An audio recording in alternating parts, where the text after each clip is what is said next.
Я хочу поприветствовать вас всех здесь в первый день лета. Всем счастливого дня летнего солнцестояния и поздравляю с Днем Отца тех из вас, кто действительно является отцами. И я хочу сообщить пару вещей. Сегодняшнюю речь ведет Сэм Карвилл, он аспирант по специальности геология в Аризонском государственном университете АСУ. Он первый аспирант, кого я утвердил с Джульеттой. Он первый аспирант, которого мы пригласили выступить с речью в нашей серии лекций. И на это есть причины. В марте на лунно-планетной конференции по наукам у Сэма был доклад. Я думаю, что он был примерно полчаса или около того. И я подумал, что его доклад был особенно проницательным, убедительным и легко доступным для понимания метеоритного магнетизма. Я заинтересовался этой темой еще с начала 80-х годов, просматривая некоторые статьи, наиболее заметные в то время. И эта тема продолжает подниматься в обсуждениях о возможном динамо у астероидов. Причем речь идет не только о дифференцированных астероидах, но и вообще об астероидах. Существует весьма спорное мнение о возможности существования динамо на этих телах. И поэтому я подумал, что для каждого из нас необходимо получить своего рода элементарное представление по этой конкретной теме. И меня впечатлила презентация Сэма в марте в Хьюстоне. Теперь более формальное представление. Сэм Карвилл получил степень магистра в Колорадской школе горного дела и геофизики. Сейчас он аспирант геологии в Аризонском университете. Это его первый год аспирантуры. И я с нетерпением жду этого доклада не только из моих личных побуждений. Я думаю, что каждый вынесет что-то полезное из темы магнетизма, потому что она все время возникает с точки зрения истории солнечной туманности и геологической истории петрогенезиса различных видов метеоритов и их родительских астероидов. Так что я представляю вам Сэма. Пожалуйста, встречайте его. Большое спасибо за вступление и за похвалу. Я постараюсь оправдать ожидания. Оправдать их здесь. И да, это действительно первый день лета. На самом деле здесь очень жарко, около 46 градусов по Цельсию, так что это звучит довольно забавно. Я не знаю, были ли вы когда-нибудь в Аризонском университете, но у нас также есть довольно классная коллекция метеоритов. Так что если будете у нас, обязательно ее посетите. Но сегодня я собираюсь рассказать вам о намагниченности метеоритов и астероидов. И это то, с чего я начинаю собственные научные исследования в рамках своей докторской программы. Позвольте мне нажать кнопку. Вот так.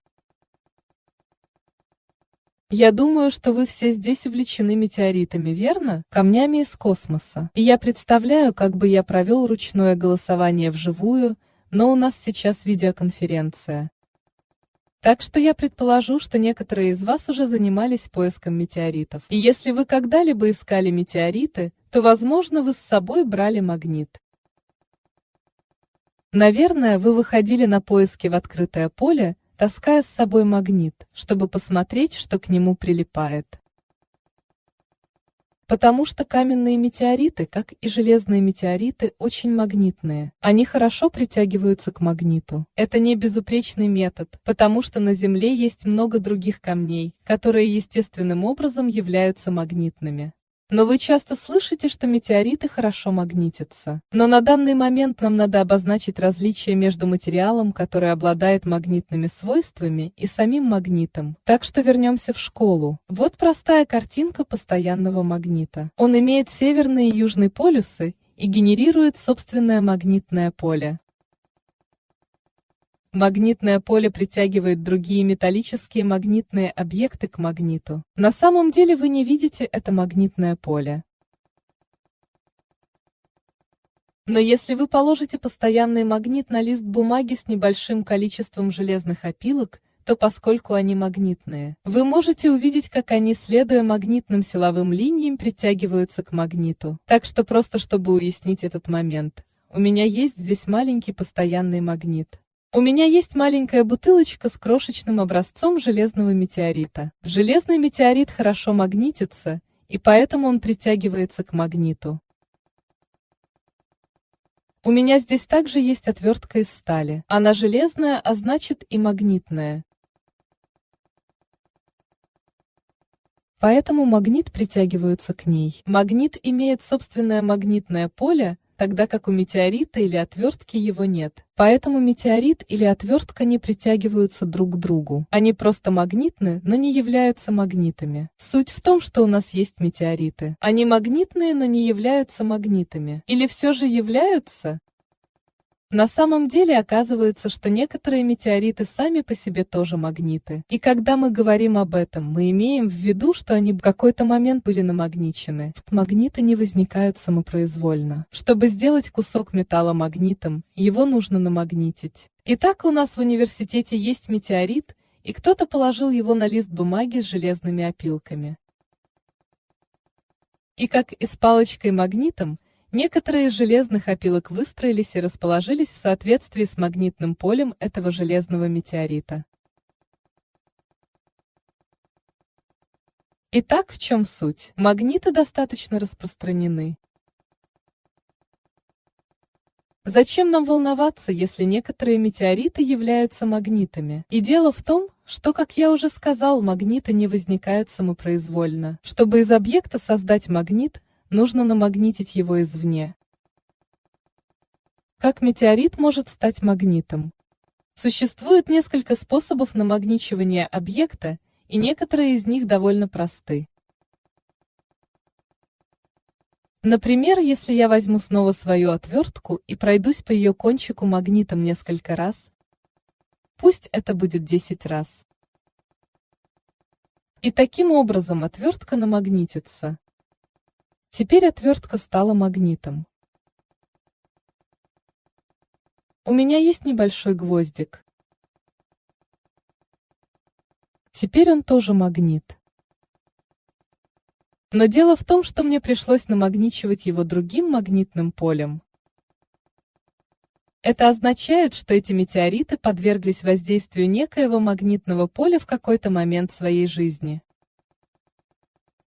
И теперь мы можем заняться наукой. Правда? Теперь у нас есть наблюдения, и мы кое-что знаем об истории этих метеоритов. До сих пор я говорил только о железных метеоритах, но давайте проведем небольшую викторину. Опять же, я не могу видеть вас всех, поэтому не могу узнать, что вы на самом деле думаете. Но вопрос следующий.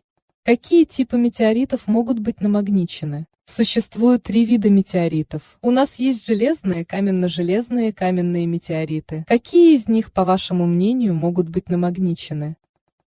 И оказывается, все 3 типа могут быть намагничены. И вы можете задаться вопросом, как же так получается? Ведь я думал, что намагничивается только металл. Оказывается, все дело в железе. Железо может быть намагничено. И даже эти каменные метеориты, эти примитивные хондритовые метеориты, могут содержать от 5 до 30 массовых процентов железа.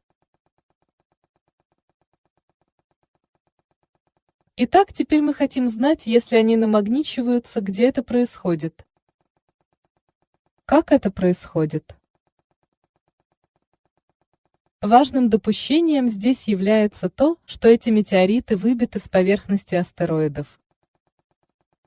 Ударные события выбрасывают их в космос, затем они парят в космосе некоторое время, прежде чем, наконец, выпасть на Землю. Однако не все метеориты доставлены только с астероидов. Есть совсем небольшое количество метеоритов, которые определенно прибыли с Луны и Марса, и не исключено, что есть с Меркурия или, быть может, с Венеры. Но я не собираюсь сосредотачиваться на этих метеоритах. Я хочу сосредоточиться именно на астероидных метеоритах. Таким образом, это интересно, потому что даже при том, что у нас есть эти намагниченные метеориты, мы на самом деле до сих пор еще не нашли доказанный намагниченный астероид. И это сбивает с толку, потому что эти метеориты должны были как-то намагничены в какой-то момент своего существования. Ведь предположительно, они провели большую часть своей жизни на поверхности астероида. Таким образом, главной темой моего доклада будет разбирательство, почему дела обстоят именно так.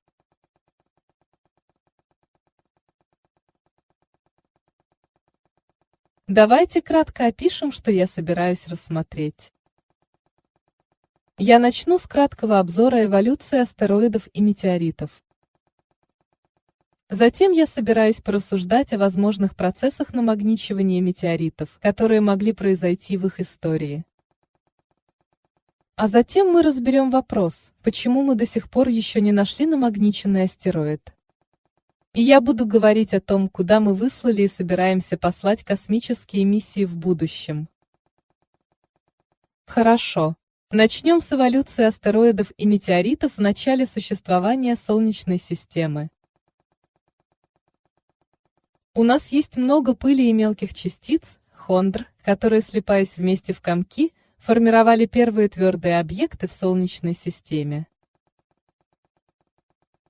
И последние исследования предполагают, что такое формирование происходило очень быстро. За очень короткий период времени по сравнению с возрастом Солнечной системы относительно быстро сформировались объекты размером до 50 километров и более. И таким образом они росли, и они становились довольно крупными. Но вещество, из которого сформировались ранние астероиды, характеризовалось существенным количеством короткоживущих изотопов. И за счет этого произошел разогрев этих молодых астероидов. При нагреве составляющие горных пород претерпели множество минеральных превращений. И если такой нагрев продолжился, то некоторые породы даже плавились. При плавлении вещество переходит в жидкое состояние, в расплав. А это приводит к отделению элементов и минералов друг от друга.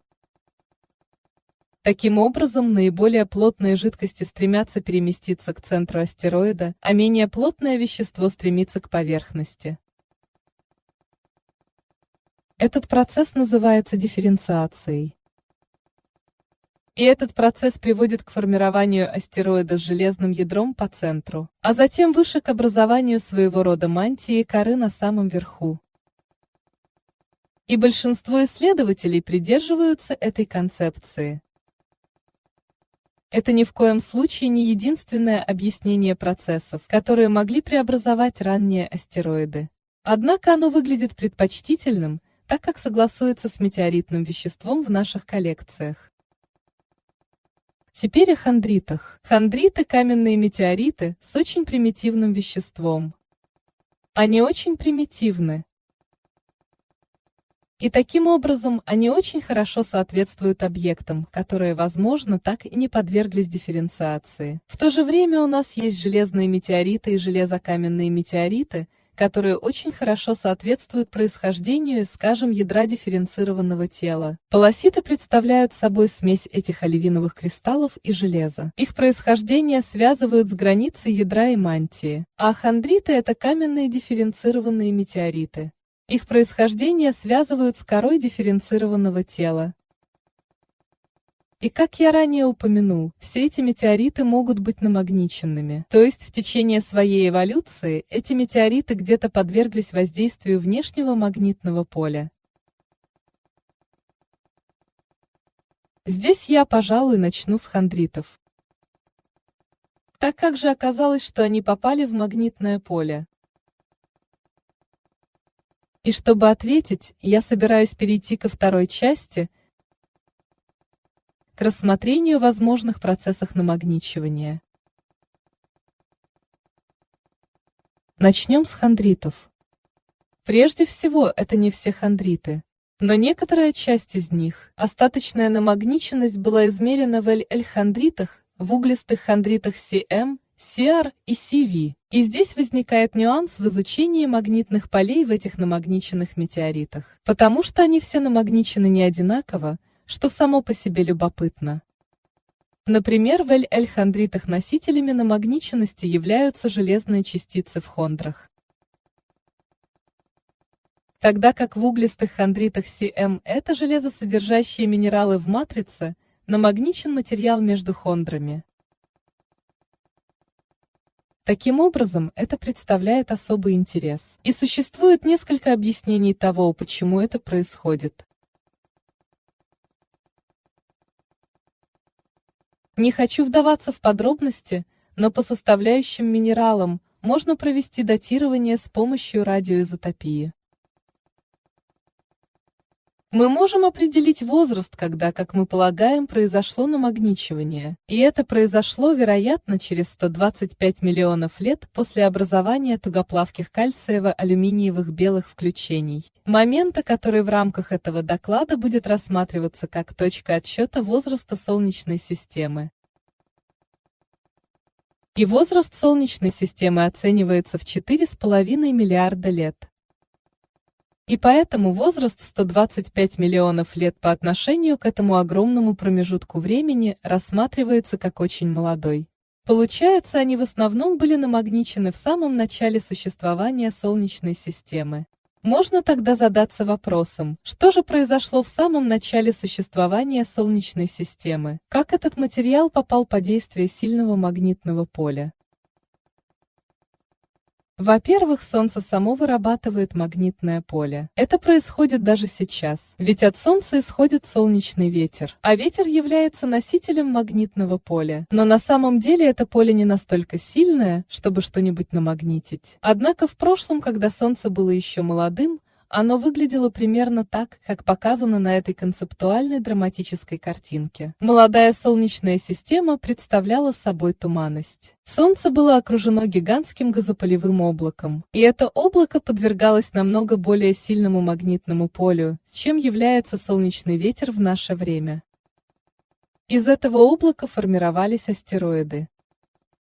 Таким образом, когда скопления пыли формировали в облаке эти объекты, предположительно все это происходило в области воздействия этого магнитного поля.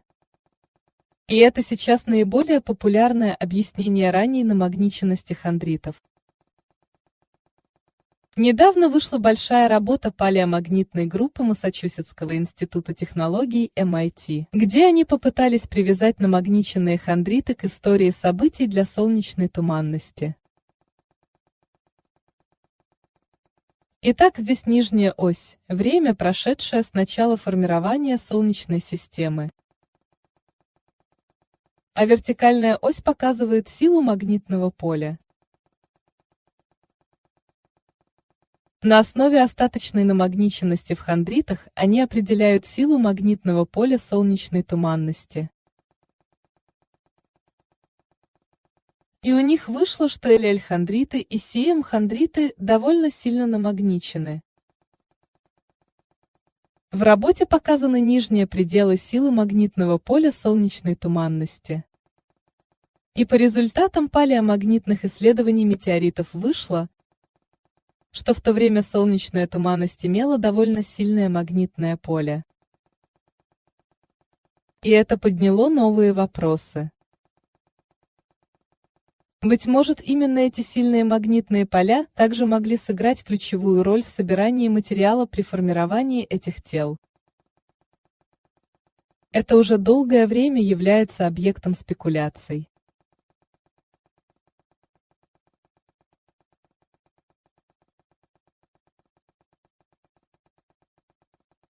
Итак, эти метеориты формируются в магнитном поле туманности, но фактически они являются составляющей астероидов в это время. И речь идет не только о намагниченности самого метеорита. Они находятся на астероидах. Таким образом, эти намагниченные метеориты накладывают ограничения на то, что испытывали ранние астероиды. Так, например, это образец метеорита Мёрчисон. Это хондрит CM. И его вещество намагничено. Но если мы возьмем этот метеорит и начнем нагревать и измерять его магнитное поле, то по мере повышения температуры его намагниченность будет падать. Магнитное поле теряется при нагреве. А это означает то, что вещество родительского тела в области, откуда был выбит Мёрчисон, никогда не нагревалось выше 550 градусов Цельсия. И это как раз то, над чем я работал. Определить, какие астероиды могут соответствовать этому условию. Таким образом, частью моей работы было выяснение, какие астероиды могли соответствовать этим параметрам. Вот пример модели тепловой эволюции астероидов. Нижняя ось время, прошедшее после формирования Солнечной системы. Вот у нас астероид, который формируется, скажем, через 2,4 миллиона лет. Вначале он собирается, а затем он начинает разогреваться за счет радиогенного распада. И затем к моменту времени, когда солнечная туманность рассеялась менее чем через 5 миллионов лет, температура астероидов достигает 1000 градусов Кельвина и выше. И таким образом, это уже далеко за пределами того, что испытали хондриты Cm. Однако, если бы этот астероид сформировался немного позже, то у него было бы меньше радиогенных элементов. Так, например, если бы астероид сформировался через 3,2 миллиона лет с начала Солнечной системы и начал разогреваться, то он не смог бы так нагреться, чтобы полностью потерять свою намагниченность. И моя исследовательская работа как раз направлена на то, чтобы выяснить, возможно ли в настоящее время существование таких крупных астероидов, которые могли бы быть намагничены, как, например, Cm-хондриты. Мы вернемся к этому чуть позже. Итак, мы познакомились с первым механизмом намагничивания метеоритов, а именно внешнее магнитное поле первичной солнечной туманности могло намагничивать это хондритовое вещество на очень ранней стадии истории Солнечной системы. Теперь, что мы можем сказать о магнитных полях в полоситах и в железных метеоритах? И здесь все несколько сложнее. Ведь речь идет о железе в метеоритах. Вы помните, как я взял эту отвертку и просто ее намагнитил, поместив ее рядом с постоянным магнитом? И помните, я упоминала поиски метеоритов с магнитами. Поэтому оказывается, что большая часть магнитных полей в этих метеоритах, содержащих железо, вероятно, является загрязнением от пребывания на Земле. И очень сложно определить намагниченность даже тех железных метеоритов, падения которых мы были свидетелями. Так что здесь все немного печально. Однако это не останавливает ученых. Разработаны другие подходы к этой проблеме. Хотите верьте, хотите нет, но мы не измеряем намагниченность в самом железе, а рассматриваем железо внутри оливиновых зерен в полоситах. Железные включения в минералах не так просты, как кажутся. Нельзя просто так легко размагнитить или намагнитить их посредством простого магнита. Они более устойчивы. Таким образом, у нас все-таки есть еще способ изучения магнитных полей, действию которых они подверглись за свою жизнь. И эта область исследований дает множество различных результатов. Это своего рода новая область исследований. И основываясь на датировке минералов и намагниченности включений, магнетизация вещества произошла приблизительно через 100 миллионов лет после формирования Солнечной системы. У этой временной привязки широкий диапазон, но определенно намагниченность произошла намного позже солнечной туманности. Таким образом, определенно Солнце не является фактором намагничивания этих метеоритов. Каков же другой возможный механизм их намагничивания? Итак, у Земли есть сильное магнитное поле. Надеюсь, вы прежде пользовались компасом. Компас – это просто магнит, и он выстраивается в линию в соответствии с магнитным полем Земли. И у Земли есть магнитное поле, потому что, как мы думаем, у нее есть жидкое железное ядро. И это жидкое железо движется, обращается. И здесь вы должны мне поверить на слово, потому что я не хочу вдаваться в тяжелую физику, однако жидкое железо обращается вокруг твердого ядра, и это движение производит магнитное поле. Это называется динамо. Земля – крупное массивное тело, и оно до сих пор обладает жидким ядром, и поэтому у нее есть работающее динамо. Однако ни у одного современного астероида нет жидкого ядра, вырабатывающего динамо. Все они давно остыли.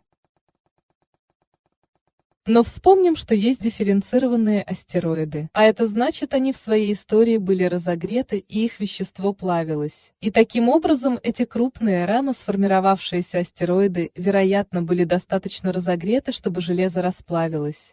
А это значит, что у них, вероятно, было работающее динамо. То есть они могли вырабатывать собственное магнитное поле в какой-то промежуток их жизни. Однако нужно оговориться, чтобы намагнитить железо, необходимо наличие внешнего магнитного поля, то есть астероид должен создавать собственное магнитное поле. Поле будет воздействовать на остывающее и твердеющее железо. И в результате железное вещество приобретет намагниченность и сохранит его до прибытия на Землю. И это сработает, если астероид затвердевает сверху вниз. Если затвердевание идет от центра снизу вверх, то это должно уничтожить динамо в ядре. Таким образом, больше не будет вырабатываться магнитное поле. И таким образом, вся остальная часть вещества астероида будет просто охлаждаться в отсутствии магнитного поля. То есть вещество не будет намагничено. Но если идет охлаждение сверху вниз, то железные метеориты этих дифференцированных астероидов будут обладать остаточной намагниченностью.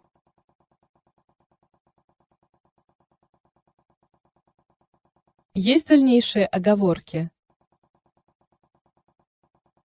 На самом деле мы представляем дифференцированный астероид по типу модели луковицы. Он мог иметь металлическое железное ядро, своего рода мантию, но тогда бы примитивный недифференцированный хондритовый материал оставался бы на поверхности. И в этом случае снова у нас может быть динамо, генерирующее внутреннее магнитное поле, но при этом на поверхности могут находиться хондриты. И эти хондриты могут также быть намагничены с помощью динамо в ядре. Эта информация немного насыщенная. В общем, чтобы подытожить, у нас есть два способа, которые, как мы считаем, намагничивают метеориты. У нас есть магнитное поле в солнечной туманности, которое намагничивало объекты в начале истории Солнечной системы. И затем чуть позже у нас появляется динамо в ядрах. Однако это тоже происходило еще довольно рано в истории Солнечной системы. Есть еще пара других возможных механизмов, которые могли бы намагнитить метеориты, однако они еще не подтверждены. Я кратко пробегусь по ним. У нас есть аккреционное намагничивание, и это по сути решает проблему намагничивания. Во время формирования астероидов намагниченные маленькие частицы и пыль сливаются вместе путем аккреции, постепенно образуя тело. Речь идет о зернах с миллиметр или меньше. Если эти частицы содержат магнитные минералы, их выравнивание и перегруппировка в процессе аккреции могут привести к образованию намагниченности в астероиде. Окей. Другой возможный механизм – это ударное намагничивание. Если что-то с высокой скоростью сталкивается с астероидом и в окружающем пространстве есть магнитное поле, то образовавшиеся при столкновении раздробленные и нагретые фрагменты могут намагничиваться.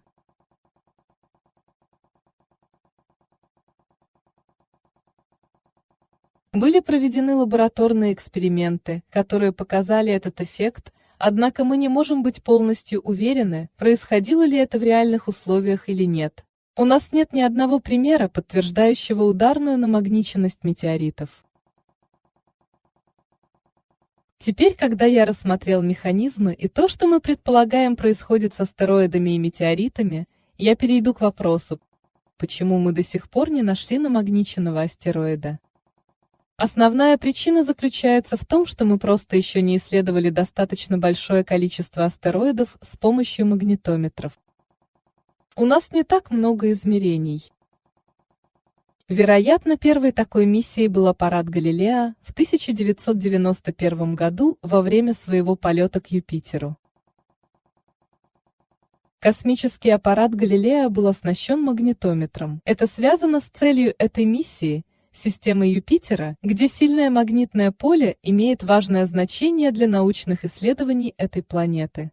Но когда они по пути пролетали мимо астероида, они также включили свой магнитометр. И то, что они измерили, показалось странным, поскольку магнитное поле отклонилось от нуля. Они измерили что-то особенное, но затем поле вернулось к норме по мере их прохождения мимо объекта. И поэтому в течение длительного времени это интерпретировалось как намагниченность этого астероида. Простите, я забыл упомянуть его имя. Название астероида Гаспра.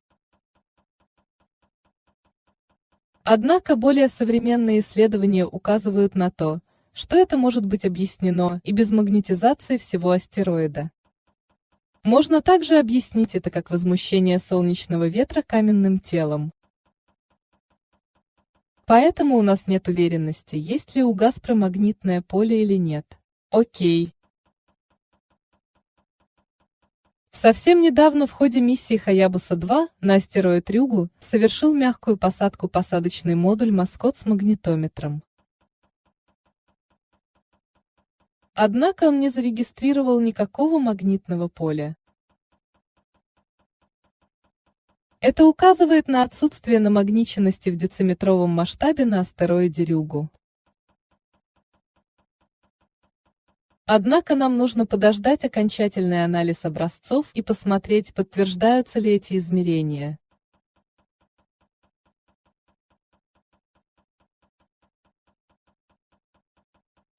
Идея состоит в том, что Рюгу соответствует углистым хондритам. И некоторые из этих метеоритов обладают намагниченностью. И то, что Рюгу не намагничен, вызывает интерес.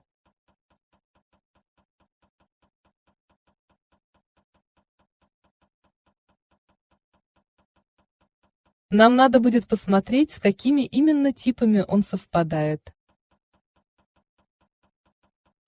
В любом случае важно отметить, что мы до сих пор не измерили намагниченный астероид. Эта ситуация может измениться в ближайшее время. Так, в 2026 миссия НАСА Сайки направится к астероиду 16 Психея.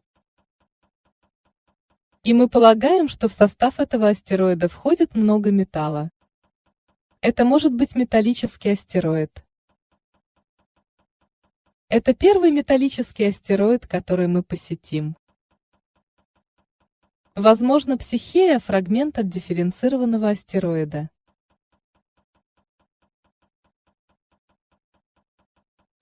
И мы хотим проверить, было ли у исходного астероида когда-либо динамо в ядре. Таким образом, миссия Сайки будет оснащена магнитометром. И одним из основных вопросов миссии является ли Психея остатком обнаженного ядра дифференцированного раннего астероида. И надеюсь, мы достигнем этой цели, и магнитометр измерит какое-то магнитное поле. В противном случае это не означает, что Психея не является ядром исходного астероида. Возможно, Психея все равно содержит металл, и исходно образовалась динамо в ядре, но на сегодня уже не обладает намагниченностью. Ведь только в одном случае при работающем механизме динамо на астероиде у нас появится намагниченность. Это если остывание происходит снаружи вовнутрь. Но если мы отправимся туда и все-таки обнаружим магнитное поле, то это будет свидетельствовать о том, что Психея является обнаженным ядром исходно дифференцированного астероида, на котором работала динамо в ядре. И это действительно помогло бы нам объяснить происхождение некоторых намагниченных метеоритов из наших коллекций. Моя дальнейшая работа также связана с исследованием других возможно намагниченных астероидов, таких как металлические астероиды, которые могут быть источником намагниченных железных и железокаменных метеоритов. Но мы также исследуем, верно ли предположение, что упомянутые хондриты были намагничены магнитным полем в ранней солнечной туманности. И это другой вопрос, над которым я работаю. Какие еще преимущественно хондритовые астероиды могут оставаться намагниченными? Один из них, который я изучаю, это астероид 2 Паллада. Это исключительный астероид. Он довольно крупный. Его диаметр около 500 километров. И спектрально он соответствует веществу Cm хондритов, которые, как мы знаем, намагничены. Перед нами наилучшее на сегодня изображение астероида Паллада. И он кажется по большей мере неповрежденным. У него определенно было много столкновений. Похоже, что он подвергся множеству ударных событий. И определенно была возможность, чтобы какие-то фрагменты могли быть выбиты и доставлены в виде метеоритов на Землю.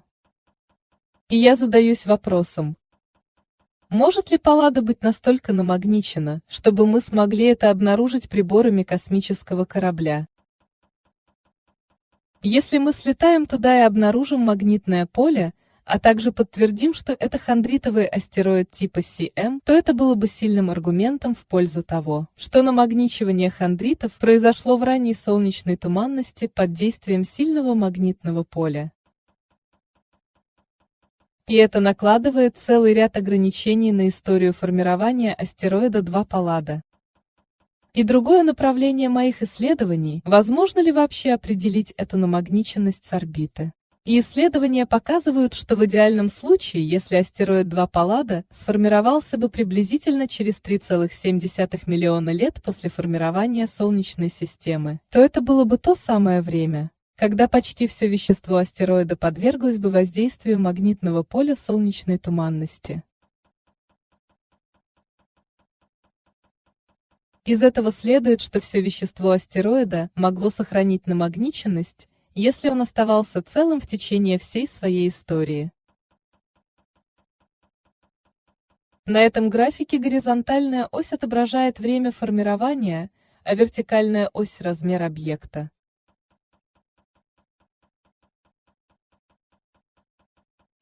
Астероид Паллада имеет диаметр около 250 километров. Значок должен быть чуть выше, извините. Если предположить, что Паллада образовалась примерно через 3,6 миллиона лет. Цвет на графике указывает на максимально возможные значения магнитных полей, которые можно было бы тогда зафиксировать. Итак, для контекста 10 в 14 и 10 в 15 степени нижний предел чувствительности магнитометров на космических аппаратах во время пролета мимо таких тел. Таким образом, результат моей работы показывает, что если бы сложились такие идеальные условия, и если астероид Паллада был полностью намагничен, то, вероятно, можно было бы обнаружить его магнитное поле, отправив к нему космический аппарат. Следовательно, я считаю, что в будущем есть все основания для отправки на астероиды гораздо большего числа магнитометров. Верно? И в заключение я полагаю, что нас ожидают множество захватывающих открытий при проведении магнитных измерений астероидов. Отправка на астероиды большего числа космических аппаратов с магнитометрами позволит нам действительно убедиться в правильности наших гипотез о формировании Солнечной системы. Исходя из намагниченности метеоритов, можно предположить, что эти астероиды формировались в магнитном поле солнечной туманности, либо имели собственные динамо. И таким образом будущие измерения магнитных полей вокруг астероидов позволят нам реально проверить эти гипотезы о формировании. И теперь я готов ответить на вопросы.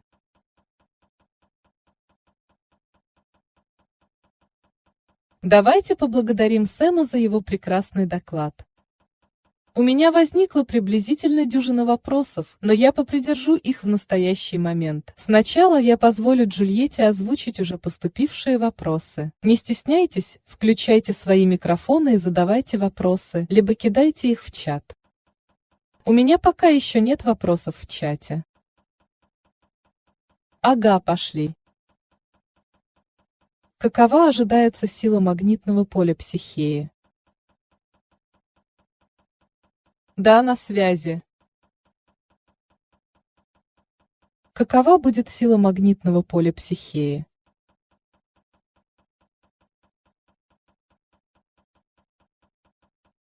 Это действительно вызывает интерес, потому что если Сайки достигнет Психеи, там обнаружится сильное магнитное поле, а также будет ясно, что поверхность содержит много железа, то это будет нам говорить о работе Динамо в ядре исходного астероида. Хотя я не хочу быть здесь слишком категоричным. Такой астероид должен был генерировать собственное магнитное поле, и по мере остывания и затвердевания его материал намагничивался. И это позволит нам сделать вывод, что, во-первых, Психея было дифференцированным телом с железным ядром. По сути, это его остаток с обнаженным ядром протопланеты. И оно охлаждалось сверху вниз. Если же там более слабое магнитное поле, то это поле для спекуляций. Особенно если металла на поверхности будет не так много. Если на поверхности Психеи до сих пор сохранились некоторые признаки примитивности, то это может усложнить интерпретацию. Тогда мы вовсе не будем уверены в связи магнитного поля с внутренним динамо. Такую намагниченность можно будет связать, например, с магнитным полем солнечной туманности. Таким образом, на космическом аппарате измерения силы магнитного поля должны производиться в тандеме с другими измерениями, чтобы получить полную картину. Однако, конечно, если будет наблюдаться сильное магнитное поле, это указывает на наличие динамо.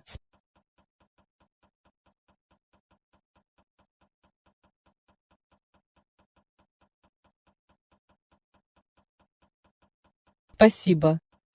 Гарри Бастроп поднял руку. Он очень хочет задать вопрос. Да, как вы меня слышите? Окей, вы исходите из факта, что железо – главный ферромагнитный материал. Меня интересует, как влияют на магнитность кобальт и никель, которые также являются составными компонентами метеоритов. Но мой основной вопрос следующий. Я предполагаю, что ваш поиск будет долгим и затянутым для метеоритов и астероидов, поскольку все они проходят через точку Кюри и теряют свое магнитное поле. И я желаю вам удачи в поиске. Дело в том, что у нас есть метеориты, которые намагничены, и мы знаем, что они были намагничены. И мы знаем, что они достигли поверхности, и они до сих пор сохранили свою намагниченность. Мы можем определить их возраст, и мы знаем, что они были намагничены когда-то давным-давно в космосе. Да, но ведь это были всего лишь некоторые счастливые исключения, в которых температура вещества не достигла точки Кюри, когда оно разогревалось. Это как раз и является частью моей термической модели, которая показывает, что если формирование произошло чуть позже, то температура вещества всего астероида не достигла бы точки Кюри. И таким образом можно сохранить намагниченность более примитивных объектов. Температура их вещества никогда не превысит точку Кюри для разных минералов.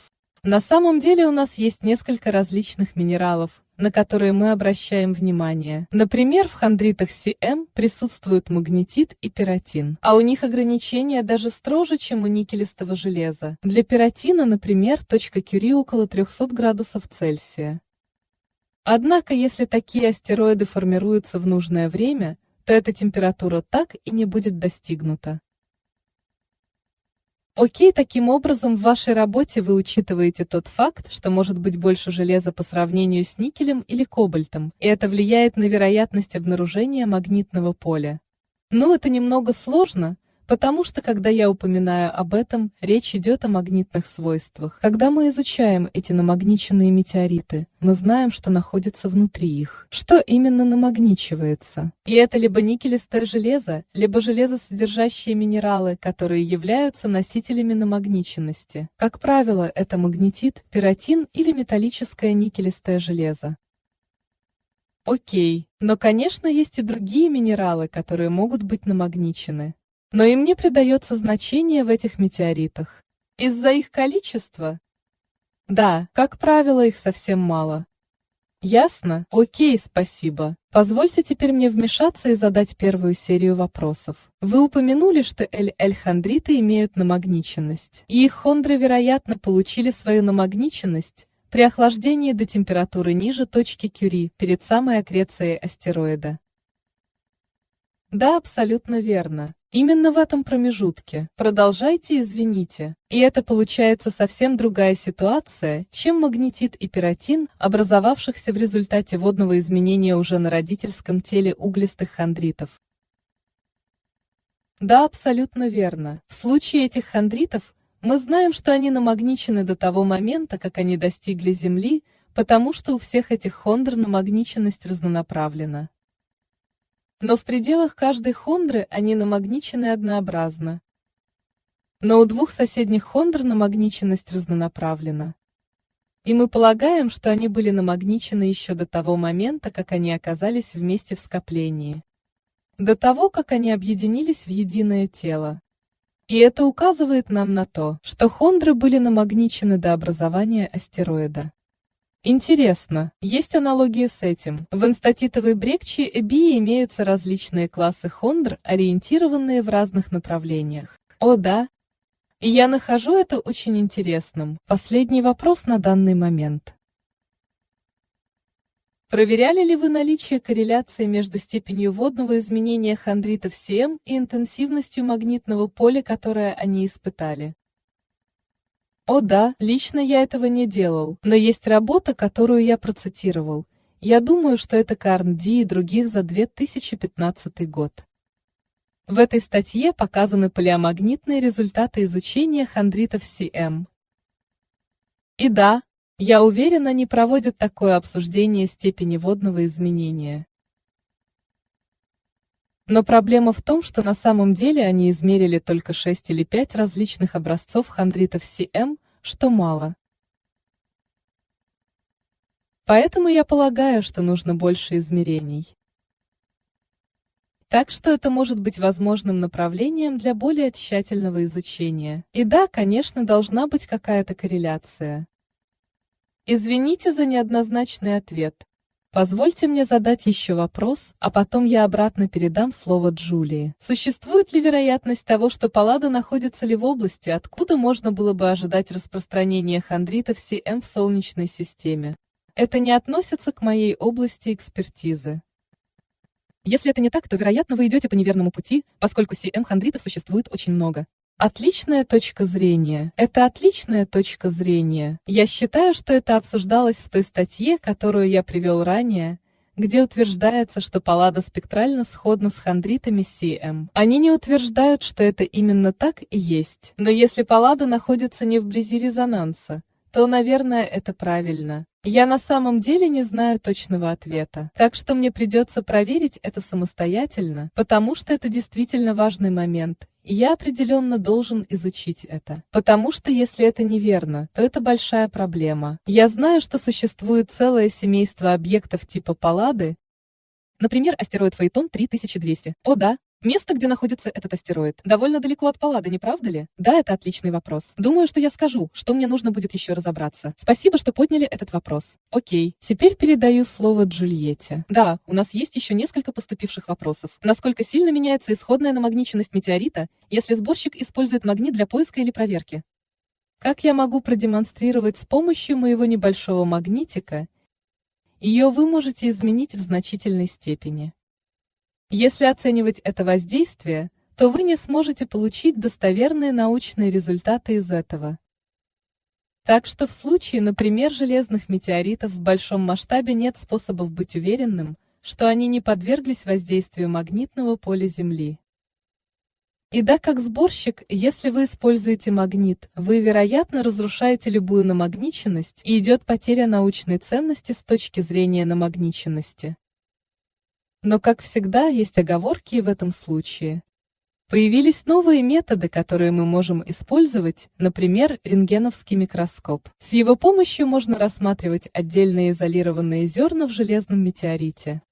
И мы можем определить направление этих зерен, потому что они изолированы. Их положение зафиксировано, и их сложно изменить. Фактически, это очень свежая работа. Я думаю, что это было представлено на ЛПСК в этом году. По-моему, это группа MIT Polyamag.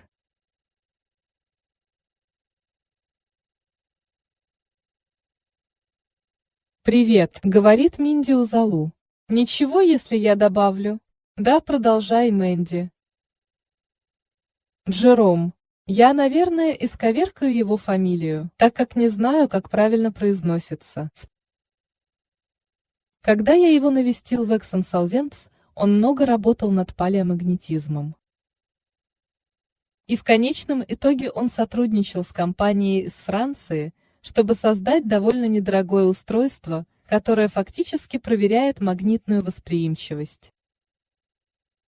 Проверяя восприимчивость, вы не нарушаете никаких палеомагнитных полей. И он действительно старается распространить такие устройства среди кочевников и собирателей, чтобы заменить традиционный способ проверки хондритов с помощью магнита, так как магнит уничтожает важные данные для большой науки. Ведь даже когда происходит падение и люди выходят на поиски метеоритов, они обычно также используют магниты. Потому что для подавляющего большинства людей это самый простой и доступный способ проверить, что вы именно нашли, кусок метеорита или это просто асфальт.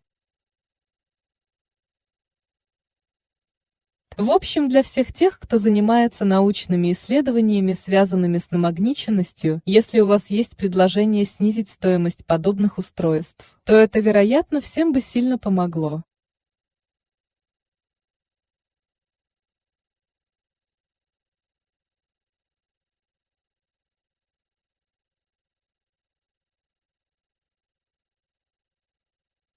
Да, спасибо за информацию. Это действительно интересно. Если вы не знакомы с Джеромом, вам, вероятно, стоит познакомиться с ним. Спасибо. У нас есть еще связанный вопрос. Во время пролета метеорита, оказывает ли на него влияние магнитное поле Земли? Это, конечно, не исключено. Да, но здесь дело в другом. Когда метеор влетает в атмосферу, он разогревается снаружи, и его кора плавления перемагничивается. И да, это возможно. Абсолютно верно. Магнитное поле Земли может действительно повлиять на намагниченность метеоритов, но только на те из них, которые легко перемагничиваются. В коре плавления этих метеоритов образуется магнетит. И очевидно, зерна магнетита будут выстраиваться в определенном направлении, по мере быстрого охлаждения. Да, я полагаю, что это так. Сам лично я не изучал это явление. Но да, я полагаю, что это имеет место. Еще вопрос. Некоторые предполагают, что Психея-16 является астероидом по типу груды щебня, без фрагментов ядра, прошедшего плавление. Можем ли по измерениям намагниченности что-то сказать о его внутреннем строении? Есть несколько различных точек зрения на это. Да, если это действительно груда щебня, это будет довольно странной грудой щебня.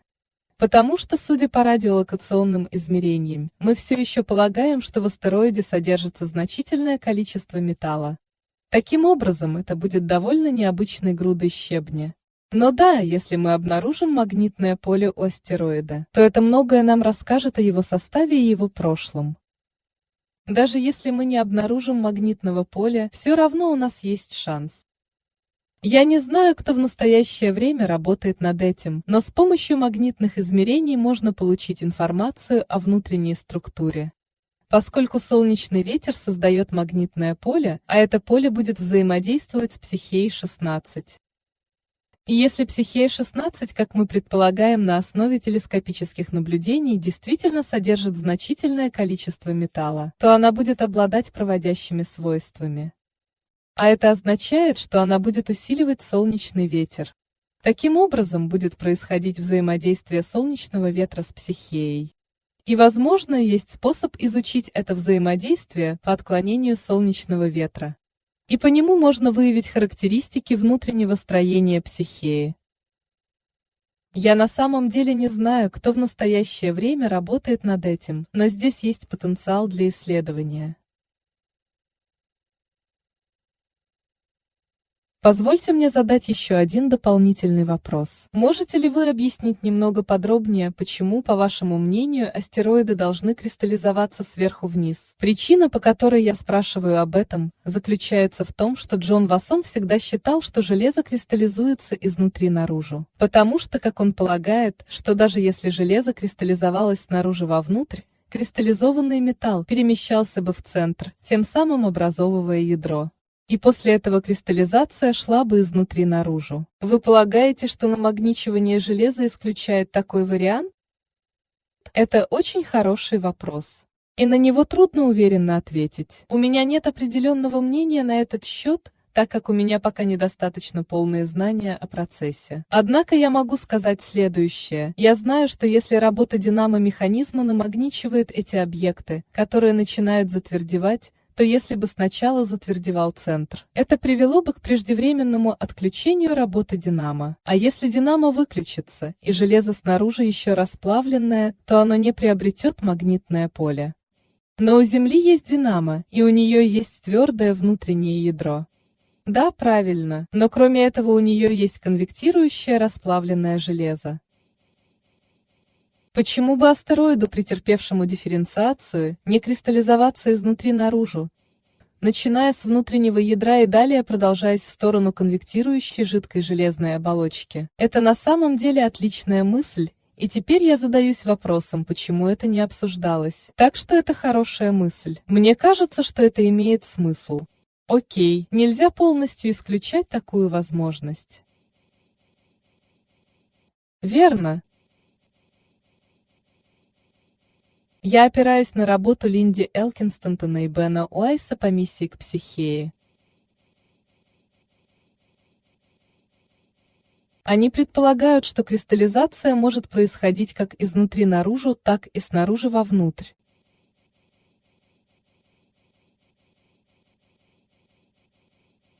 Однако я полагаю, что это может быть всего лишь упрощенной моделью, которая не учитывает возможность существования внутреннего твердого внутреннего ядра наряду с внешним жидким ядром. Окей, есть еще другая идея.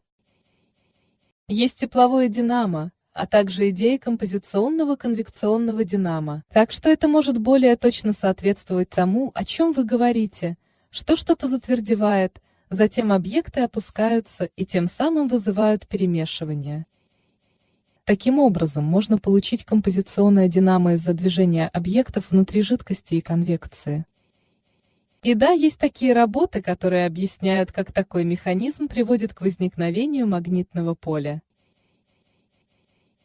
Это будет несколько другое динамо, отличающееся от Земли. И тепловое динамо должно было возникнуть довольно рано в истории тела, тогда как композиционное динамо позже.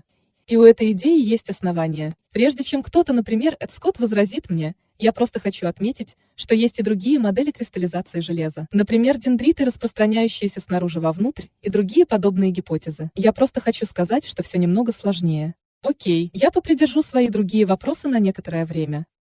Продолжайте, Джульетта. У Гарри есть вопрос. Дадим слово Гарри.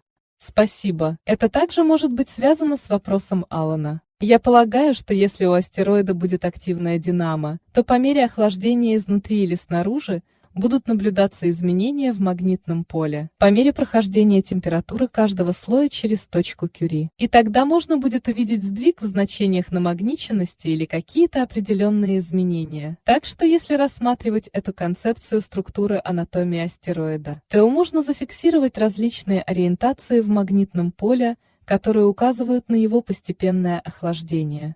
Да, это отличный аргумент. И я думаю, что некоторые из недавних работ, связанных с исследованием остаточной намагниченности железных метеоритов, фактически направлены на это решение этой задачи, потому что мы считаем, что некоторые из этих различных классов железных метеоритов представляют собой продукт различных стадий процесса охлаждения. И мы хотим изучить идею, можно ли, измерив намагниченность этих железных метеоритов, определить, когда динамо-механизм прекратил свою работу, или в каком направлении происходило затвердевание. Это довольно непросто, поскольку железные метеориты легко подвержены внешнему воздействию. Их намагниченность легко изменяется, когда они находятся на Земле. Но есть замечательные тезисы по этой проблеме. Я думаю, они опубликованы на лунно-планетной конференции. К сожалению, я не помню имя автора. Да, я понимаю, что вы предлагаете. Вероятно, имеется в виду переполюсовка магнитного поля с течением времени. Но можно обратить внимание на ориентацию кристаллов в матрице, так как они будут ориентироваться в соответствии с магнитным полем, где в теле будут северный и южный полюс. С другой стороны, даже если магнитное поле будет разрушено при прохождении точки Кюри, ориентация кристаллов останется незатронутой. Так что это будет одним из способов увидеть этот эффект. Да, я порекомендую вам недавнюю работу на лунно-планетной конференции по этой теме.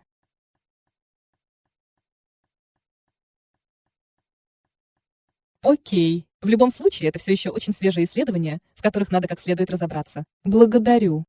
Время подходит к концу. Джульетта, давайте еще один вопрос. Не от меня. Я получила вопрос по электронной почте перед выступлением, поэтому я его задам. Убедимся, что мы его тоже охватим. Интересно, может ли намагниченность быть вызвана ударом или фрагментацией? Вещества подвергаются напряжению и сдвигу при ударе, и постоянный магнетизм может возникнуть из-за различных механизмов перемещения электронов или перестроению магнитных доменов. Возможно ли, что при некоторых ПТ-условиях химического равновесия, при определенных физических напряжениях, при деформации или при прохождении мгновенных токов, возникать постоянная намагниченность, а также при ударных столкновениях, при разламывании этих объектов? О да, возможно. Вы поражаете меня еще более сложными вопросами. Опять же, это немного выходит за рамки моих исследований, но да, абсолютно возможно. Я кратко затронул этот вопрос. У меня был один слайд, где я упомянул, что это возможно. Есть лабораторные эксперименты, подтверждающие это. Однако реально мы не считаем, что намагниченность каких-то из наших метеоритов была вызвана именно таким механизмом. И я не хочу показаться самоуверенным и утверждать, что я знаю это наверняка. Однако мы тщательно изучаем степень ударного воздействия на образцы метеоритов. И на этом основании делаем выводы о том, насколько сильным должно было быть внешнее магнитное поле, чтобы произошло намагничивание. И все это выходит за пределы наших ожиданий. Таким образом, для намагничивания вещества метеоритов требуется действительно сильное поле. Изученные образцы недостаточно сильно были шокированы для намагничивания по такому механизму. Но он, безусловно, возможен. В самом деле этот механизм представляется вполне вероятным. Верно?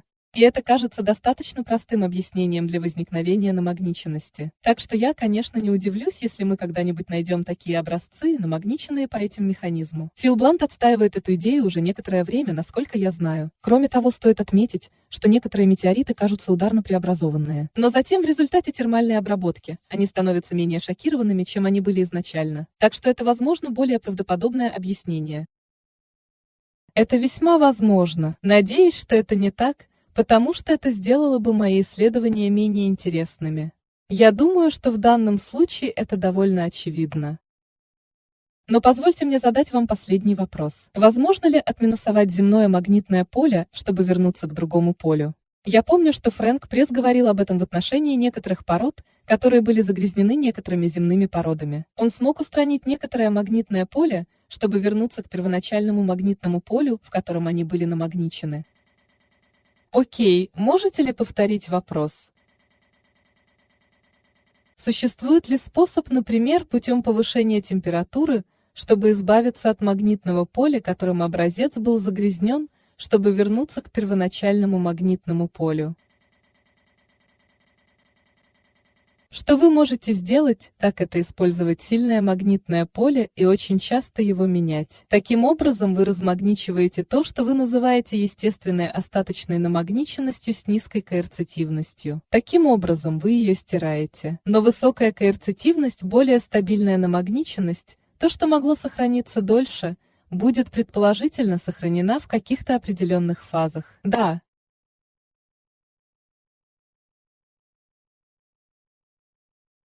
Окей, в любом случае нам есть еще что обсудить, как и нашим коллегам. Но время уже позднее, поэтому я хотел бы поблагодарить вас. Это была отличная лекция и интересное обсуждение. Поэтому давайте поблагодарим всех.